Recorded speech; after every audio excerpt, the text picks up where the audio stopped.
Assalamualaikum warahmatullahi wabarakatuh.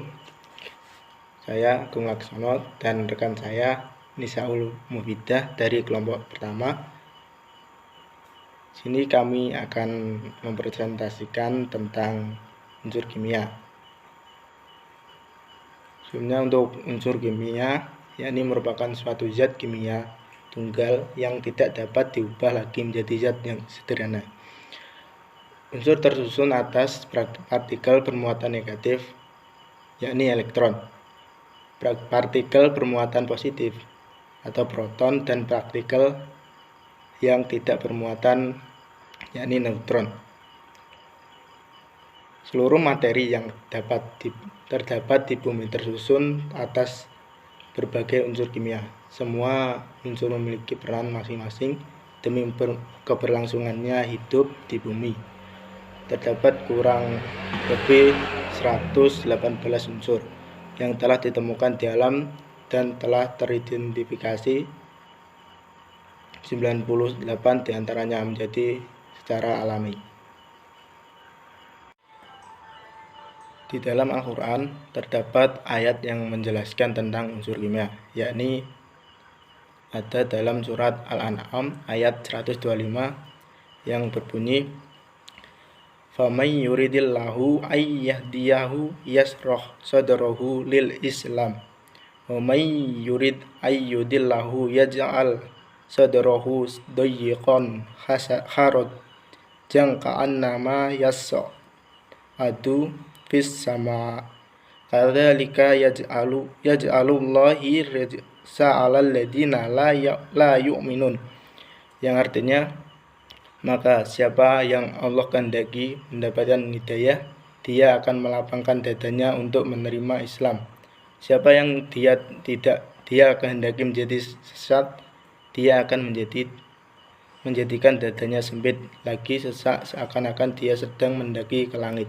Begitulah Allah menimpakan siksa kepada orang-orang yang tidak beriman. Ayat tersebut menjelaskan tentang pentingnya unsur oksigen dalam kehidupan manusia. Tingkat oksigen dalam tubuh manusia normal yang diukur dalam oximeter berkisar antara 95% sampai 100%. Pada kiamat, dia akan menjadikan dadanya sempit lagi sesak, seakan-akan sedang mendaki ke langit, merupakan salah satu bukti pentingnya oksigen dalam kehidupan manusia. Pada ayat ini juga menjelaskan kehambaan udara yang ada di atmosfer bumi. Semakin tinggi posisi daratan, maka akan semakin sedikit kadar oksigen yang ada. Ayat kedua tentang unsur kimia adalah Quran Surat An-Nahl ayat 14. Bismillahirrahmanirrahim. Wa huwal ladzi sakharal bahra lita'kulu minhu lahman dariyaw wa tastakhriju minhu khilyatan talbasunaha wa taral fulka mawakhira fihi wa litabtaghu min fadlihi wa la'allakum tashkurun. Yang artinya, dan ialah yang menundukkan lautan untukmu, agar kamu dapat memakan daging yang segar darinya, dan dari lautan itu kamu mengeluarkan perhiasan yang kamu pakai. Dalam surat An-Nahl ayat 14 dijelaskan bahwa di dalam lautan terdapat sebuah perhiasan, di antaranya merupakan emas. Emas merupakan unsur yang sering dicari untuk menjadi tolak ukur kekuatan mata uang negara. Dibanding dengan logam mulia lain, emas pada batuan tambang sangat sedikit dan susah dicari. Melalui ayat ini, manusia bisa mengetahui tempat keberadaan emas. Ayat ini juga menjelaskan adanya unsur cadangan perhiasan yang paling besar berada di dalam samudra.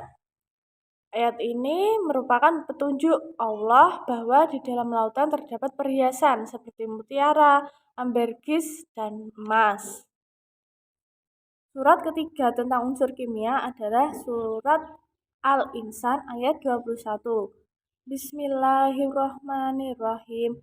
'aliyahum siyabu sundusin khudru wa istabraq wa khulu asawira min fiddatin wa yaqahum rabbuhum syaraban tahura, yang artinya mereka berpakaian sutra halus yang hijau dan sutra tebal dan memakai gelang yang terbuat dari perak, dan Tuhan memberikan kepada mereka minuman yang bersih dan suci.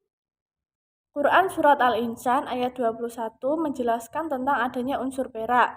Unsur perak nantinya digunakan perhiasan untuk para penghuni surga. Menurut penelitian, perak memiliki kemampuan untuk membasmi bakteri yang terdapat di air, karena perak dapat memancarkan radiasi. Perak juga dapat memantulkan cahaya secara maksimal, sehingga sering digunakan untuk membuat cermin di laboratorium fisika. Perak mampu menyebarkan gelombang nirkabel dan radio. Perak juga digunakan sebagai bahan pembuatan alat penyimpanan energi matahari atau energi surya. Yang terakhir adalah manfaat unsur-unsur kimia, di antaranya yang sudah dijelaskan tadi, yaitu oksigen, emas, dan perak. Oksigen dalam kimia berguna untuk reaksi pembakaran. Contohnya adalah reaksi pembakaran di dalam tubuh. Reaksi pembakaran akan membakar karbohidrat atau glukosa dan menghasilkan energi serta CO2 atau karbon dioksida dan air. Selanjutnya adalah emas. Emas bersifat konduktor dan anti korosi, sehingga emas dapat digunakan sebagai bahan untuk membuat peralatan elektronik, contohnya pada mesin ponsel dan pada gambar di atas. Dan yang terakhir adalah perak. Perak merupakan logam transisi yang dapat melakukan beberapa proses oksidasi dan dapat mengoksidasi zat lain. Ion perak membawa tegangan elektrostatik karena telah kehilangan elektron valensinya. Nanopartikel perak sangat penting dalam penentuan sifat optik, listrik, magnet, katalis, dan antimikroba. Pada zaman dahulu, perak digunakan alat makan bagi para keluarga kerajaan. Terima kasih. Sekian video dari kami. Apabila ada salah kata, kami mohon maaf. Wassalamualaikum warahmatullahi wabarakatuh.